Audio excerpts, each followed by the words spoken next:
siendo motivo de atención médica, ya una vez que identificamos el género, la edad y el por qué llega, ya entonces procederemos o no a realizar toda la historia clínica. Evidentemente nos va a interesar cómo estamos viendo al paciente para decidir si continuamos con cada uno de los elementos.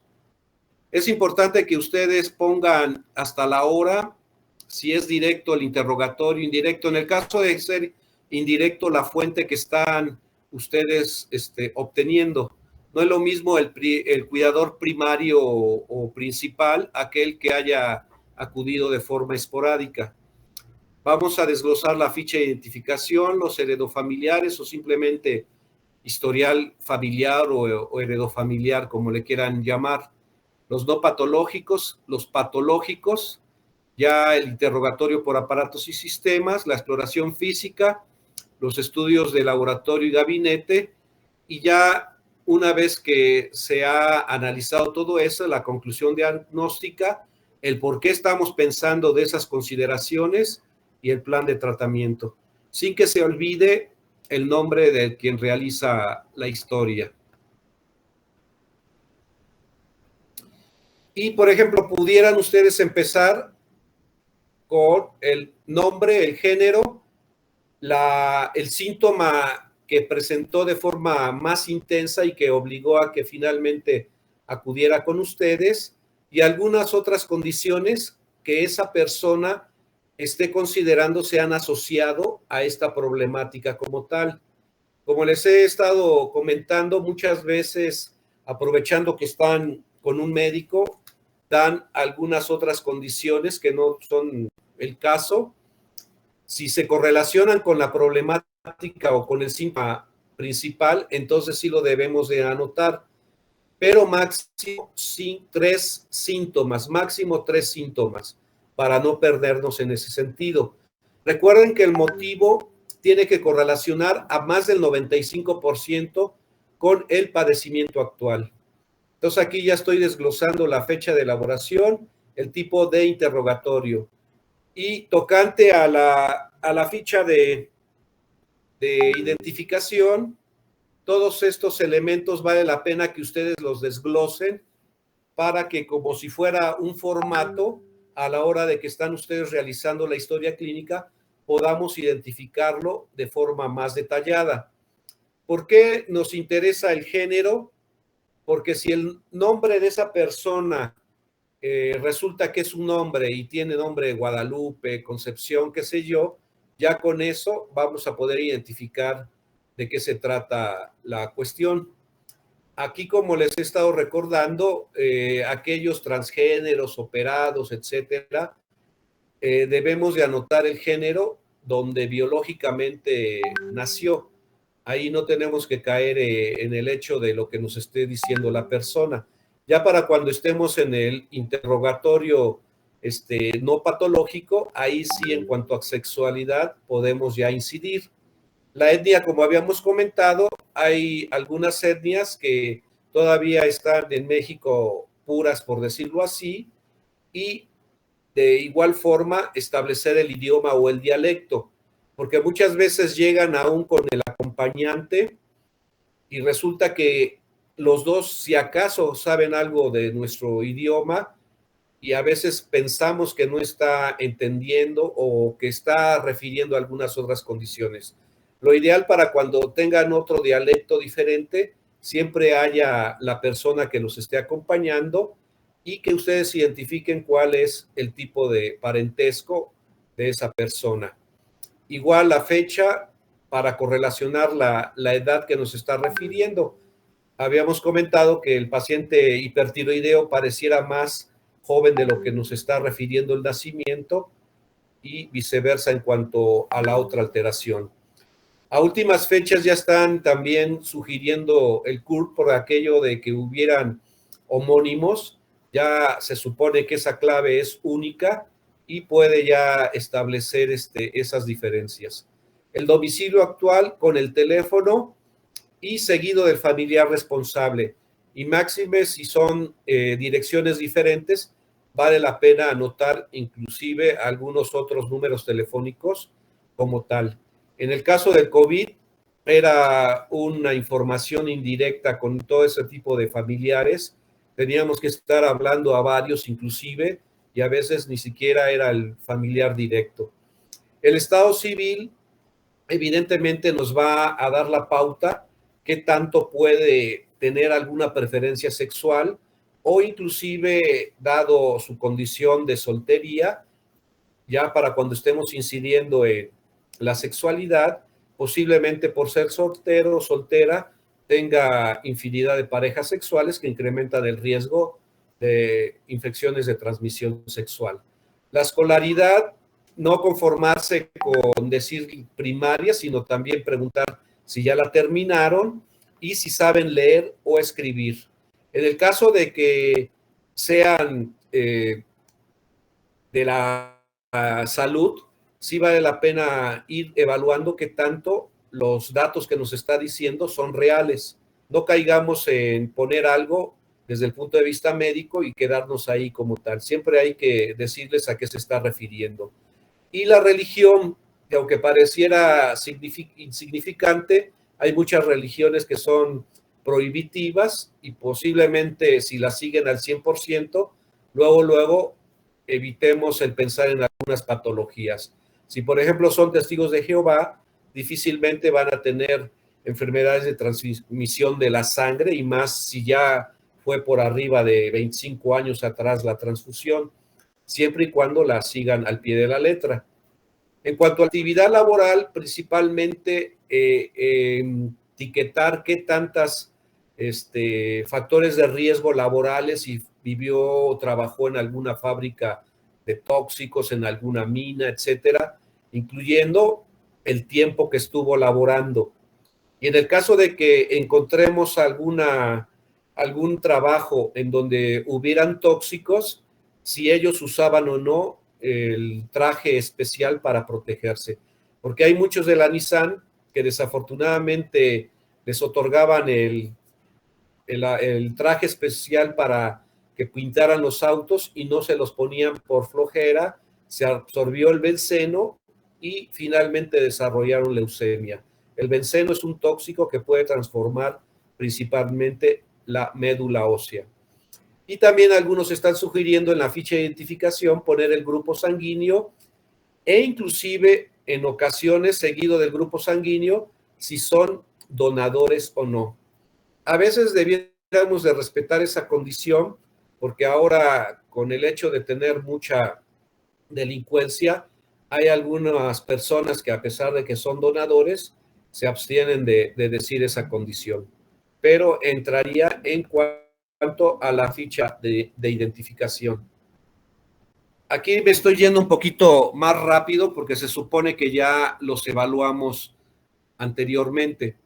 En los heredofamiliares, importante poner los padres y los abuelos. Y de esos, principalmente para cuando encontramos apellidos iguales, López López, y con mucho mayor razón apellidos que tal vez no sean tan comunes, al menos en nuestro medio, y que se repiten tanto en el padre como en la madre. Si existió algún parentesco, ya sea de los abuelos o inclusive de los mismos padres. Hay regiones que son muy pequeñas y no necesariamente por el simple hecho de apellidarse igual representa que sean familiares, pero sí es obligado que ustedes pregunten esa condición. Y en el caso de algunas patologías, como habíamos comentado de la diabetes, incluir los hermanos, como en la que antes se llamaba tipo MODY o que ahora es por defectos genéticos de la célula beta. Y algunas tías, principalmente maternas, en el caso de cánceres, por ejemplo, de ovario, de glándula mamaria principalmente. Se recomienda que nosotros preguntemos en los heredofamiliares todas y cada una de las condiciones endocrinológicas, y más por el hecho de que estamos evaluando al paciente con enfermedad endocrinológica. Y siendo de lo más frecuente a lo menos frecuente, por eso se recomienda iniciar con diabetes, enfermedades tiroideas, en específico el hipotiroidismo, es muy dado en esa condición, en el caso de las mujeres, a poderse expresar. Se está recomendando que ustedes simplemente pongan negado y ya. No sé, algunos profesores les han sugerido que pongan interrogados y negados. Se supone que desde que ustedes están haciendo el abordaje clínico lo están interrogando, está por demás, está redundando en esa condición, interrogados y negados, interrogados y negados. Y de igual forma tampoco se recomienda que ustedes pongan aparentemente con insuficiencia suprarrenal. Al poner esa condición, estamos dudando que tenga eso alguno de los familiares, simplemente probable insuficiencia suprarrenal o hipercortisolismo primario, qué sé yo. Entonces, de las enfermedades endocrinológicas, estas son las que comúnmente se asocian, aunque es baja la correlación, por ejemplo, en el caso de las hipertensiones secundarias, menos del 2%. La hipertensión primaria o idiopática, como habíamos comentado, todavía no está un gen de por medio establecido, pero es más frecuente a observarse esa asociación. Están considerando que también depende qué tanto los familiares le pongan sal a los alimentos y eso también haga que la persona lo haga como tal. Y de igual forma establecer en los familiares, si es que los encontramos, simplemente si lo tuvieron o no. Madre con hipertensión. No nos interesa si tomaba captopril, si no lo tomaba de forma adecuada, si murió por complicaciones de hipertensión. Eso no nos interesa. Nosotros estamos evaluando a la persona como tal y no al familiar. Entonces ahí, si alguno de sus profesores les comentó de que hay que anotar si la mamá murió de esto o de lo otro, actualmente eso es irrelevante. Nosotros estamos evaluando al paciente y no a sus familiares. Una vez que ya hayamos agotado la condición de enfermedades endocrinológicas, todas y cada una que de alguna u otra forma tiende a expresarse con este paciente en cuanto a probabilidad. Por ejemplo, en las cardiopatías valvulares tienen un componente bastante elevado. La cardiopatía isquémica, principalmente si el padre de este paciente que estamos evaluando tuvo infarto al miocardio, es muy probable que tenga esa condición y más para cuando estamos evaluando aquí este punto en donde comentamos enfermedades metabólicas, que ahí abarcamos las dislipidemias, algunos trastornos, por ejemplo, la glucogenosis, que son defectos de la glucosa en forma de acumularse de forma inadecuada en los tejidos. Entonces, de esta forma, vale la pena que ustedes, aunque se tarden un poquito, poner niega condiciones heredables como cardiopatías, hepatopatías, neumopatías, todas estas condiciones vale la pena que ustedes las anoten, porque a veces nos conformamos de poner resto, preguntadas y negadas, o resto negados. Entonces, sí vale la pena porque así cualquiera que analice su historial que ustedes elaboraron se darán cuenta que sí redundaron en estas condiciones. Y sin olvidar los cánceres por los famosos oncogenes que cada vez están siendo mucho más encontrados en esa correlación. Y ahí, como les comentaba, en algunos cánceres, inclusive las tías que pueden guardar esos genes como tal en la expresión. En los no patológicos, se recomienda todas esas condiciones que involucran una exposición, esos tóxicos que pudieran o no influir con el paciente. Para cuando tenemos un índice tabáquico insignificante o ocasional y con mayor razón de forma antigua, con mayor razón debemos de anotarlos en los patológicos. Ya para cuando estemos en los patológicos, ahí sí, por ejemplo, poner neumopatía secundaria a tabaquismo, porque es evidente la correlación al 100% de que si una persona tiene índice tabáquico mayor de 10, tenga repercusión a nivel pulmonar. Pero ¿qué tal si por el historial laboral que estuvo en una mina, que tuvo trabajo en una fábrica de asbesto, qué sé yo? Ahí los patológicos vamos a poner neumopatía secundaria, exposición por asbesto, por ejemplo. Pero aquí en los no patológicos ya no es necesario poner tabaquismo de hace 15 años, etcétera, etcétera, simplemente con que pongamos índice tabáquico. Recuerden, número de cigarrillos al día por número de años entre 20. Si es más de 10, es neumópata. Si es más de 100, 3 o 4 veces riesgo de cáncer broncogénico y de algunos otros cánceres. En el índice de biomasa, toda la exposición, y sí les recomiendo que ustedes pregunten, ¿usted o sus familiares han cocinado con leña, carbón o petróleo? Porque si nos conformamos con decir leña y resulta que estuvo con carbón vegetal o mineral, pues va a ser lo mismo. Entonces, número de horas que se ha expuesto por número de años. Si es más de 200, también está dañado su pulmón. También en ese índice de biomasa se ha estado sugiriendo que se calcule el tabaquismo pasivo, número de horas que se ha expuesto con esa persona por número de años. Y obviamente un índice de 200 significa que sí ha estado conviviendo mucho con esa persona. Y en el caso de los gramos de alcohol, comentamos que hay que identificar el Gay-Lussac o concentración alcohólica de las bebidas por 0.8 por mililitros entre 100. En el caso de la mujer, si es más de 35 al día por más de 6 meses continuos o discontinuos, y en el hombre de 40 gramos al día, va a repercutir a nivel hepático.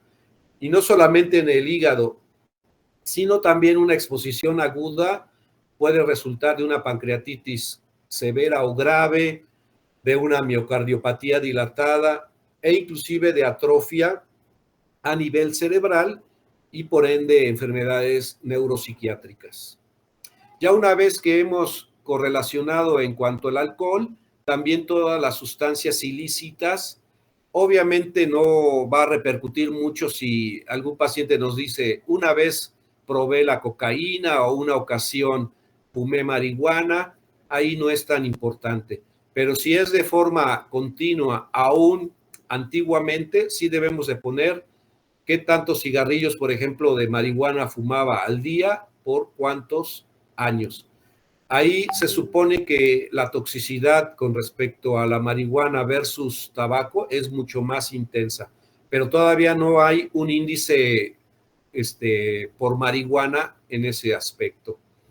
Ya que hemos agotado todos esos tóxicos, la alimentación, número de alimentos al día, recordemos que ideal por fisiología son 5, pero mínimo 3 al día. Y hacer hincapié y preguntarles en aquellas personas que tienen ayunos prolongados. Esos van a tener más riesgo de obesidad por el hecho de que ayunan demasiado. Y nuestro cerebro está adaptado para guardar grasa por aquello que hiciera falta a futuro de alimentos. Los horarios también son importantes. Oiga, ¿usted regularmente desayuna a las 8 o es muy irregular? Es que ocasionalmente a las 8, luego a las 10, en ocasiones a las 11. Mientras más irregularidad en los horarios tenga una persona, mucho más deficiente va a ser el proceso de digestión y también de que asimile los alimentos. De igual forma, en los horarios de alimentos está el hecho de preguntar cuánto tiempo se tarda en desayunar, comer y cenar.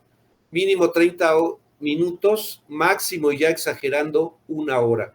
El promedio sería adecuado de entre 30 a 45 minutos para que también el proceso de masticación sea óptimo. Y en el caso de personas que ya tengan neuropatía visceral en forma de gastroparesia diabética, por ejemplo, también preguntar a qué hora realiza la cena, porque ellos idealmente deben de cenar 3 horas antes de que vayan a dormir, porque eso conlleva que tengan mayor incremento de reflujo gastroesofágico. De igual forma, como les han enseñado, de los alimentos que tienen alto valor biológico, llámese proteínas, seguidas de vitaminas, por ejemplo, en cuanto a vegetales. Sí es todavía bastante recomendable poner carne roja 3 de 7, carne blanca 2 de 7, e inclusive el pescado que es un poquito más de aminoácidos con respecto a la de las aves, vale también la pena desglosarlo. Pescado uno a la semana, por ejemplo. De igual forma, los vegetales, las frutas, los mismos cereales que van a condicionar tanto frutas como cereales, también esa condición de fibra que conlleva también una necesidad en nuestra dieta. En cuanto a los huevos, vale la pena anotar cuántos a la semana y si a la hora de que los ingieren es con todo y yema. Recordemos que lo mínimo necesario de colesterol son 200 miligramos para formar como precursor de los esteroides, tanto suprarrenales como sexuales, pero también conlleva un exceso de colesterol si está esa persona consumiendo todos los días huevo. Podemos recomendar, si es que estamos observando que hasta 2 veces al día consumen huevo, decirles que desafortunadamente va a tener que desechar la yema, que tiene también muchas proteínas, pero para evitar la dislipidemia, y todos los días puede comer claras de huevo.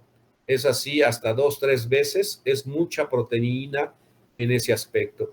También la leche, qué tipo de leche, si es deslactosada, si es descremada, qué sé yo, en cuanto a esa correlación. Y de misma forma, y más en nuestro medio, qué tanto está consumiendo grasas como la manteca, las carnitas, qué sé yo, que tienen grasas monosaturadas o poco saturadas que involucran en el proceso de aterosclerosis. Los carbohidratos vale la pena, como les he comentado, qué tanto ingieren de tortillas al día. La dieta mexicana sí excede mucho de esas tortillas. Les he comentado que una mujer una ocasión, ya sumando todas las tortillas, entre 40 o 45 al día comía. Y siempre tienen el pensamiento de que como saben saladas, no tiene nada que ver con el azúcar. Hay que explicarles que esas se desdoblan para formar carbohidratos, glucosa. Y el agua de igual forma, qué cantidad mínima están tomando.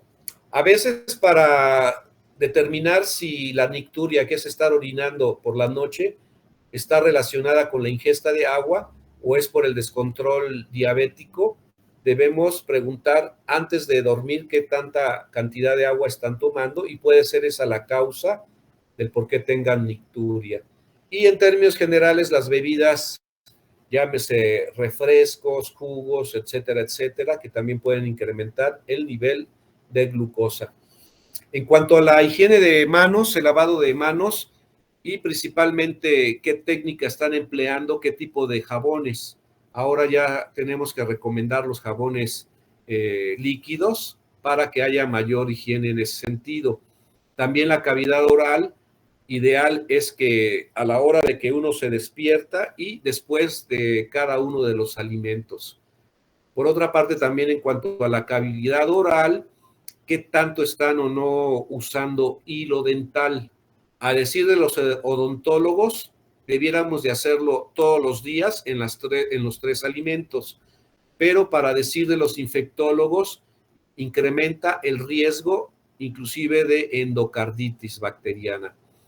Recordemos que ese hilo dental pues va a llegar a donde no puede llegar el cepillo, pero también tiene la desventaja de que como ese hilo daña la encía, la cavidad oral está muy colonizada por todos tipos de bacterias, incluyendo anaerobios, y esa situación de llegar los capilares al torrente sanguíneo y posteriormente al corazón conlleva al riesgo de endocarditis bacteriana. Ideal es que 1 o 2 veces por semana y tratando de que hagan una técnica adecuada para que no se dañe muchísimo la encía, sería lo ideal.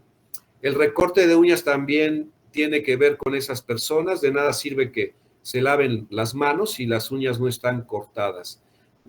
El baño corporal, ¿qué características en cuanto el shampoo, qué sé yo, porque habíamos comentado que hay algunos jabones que en vez de ser benéficos dañan la piel, y principalmente el diabético. El diabético tiene ya el folículo piloso bastante débil, y si usan acondicionadores, al rato van a tener una alopecia bastante evidente. También el cambio de ropa externa e interna, siendo más importante lo interno, y habíamos comentado que tanto en hombres como principalmente en mujeres debiera de ser de algodón, e inclusive en las diabéticas que están cada rato con candidiasis o cualquier otro hongo, ideal es que se cambien 2 veces la pantaleta para evitar esa condición. De igual forma, la vivienda, y más si hemos analizado la dirección de un lugar económicamente deficiente, hay que ver qué tipo de zona, si es rural, si es suburbana, urbana, en una ciudad bastante poblada. La altitud es fundamental, porque no es lo mismo el nivel de hemoglobina quienes viven en Huixquilac a los que viven a nivel del mar. Y como les comentaba, también es correlativo con el hipotiroidismo o el bocio endémico. Si están viviendo en las montañas y no participa la sal yodada o algún suplemento con yodo, ellos pueden ser mucho más propensos a ese tipo de alteración. También que tanto la vivienda tiene servicios de salud como pavimento, aún inclusive dentro de la casa. No es lo mismo que esté sin cemento una vivienda por el polvo que conlleva y la inhalación de ellos. Igual todos y cada uno de los servicios como de agua, luz, drenaje, qué sé yo, incluyendo también los servicios dentro o fuera de la casa, como las letrinas, sanitarios, fosas sépticas, o que estén defecando al aire libre, también eso va a conllevar ese tipo de riesgo. También es importante el tipo de material. Evidentemente, aquel que es perdurable, que es de cemento, va a dar más protección en ese aspecto. Y aunque es más asociado el mesotelioma, que es un cáncer de pleura, un tumor maligno de pleura, a veces los que están viviendo con láminas de asbesto o tinacos que ponen arriba para almacenar agua, que son de asbesto, también incrementa ese riesgo de ese tipo de tumor pleural. También número de cuartos y personas que viven en su totalidad en esa casa, y principalmente aquellas que duermen en un solo cuarto. No es lo mismo que duerman 2 a que duerman 6 en una sola habitación. Ahí van a estar respirando el mismo dióxido de carbono, y más si están poco ventiladas esas habitaciones. Siendo nuestra población, nuestro estado, de muchas condiciones infecciosas como dengue, Zika, etcétera, también el uso de mosquiteros es fundamental.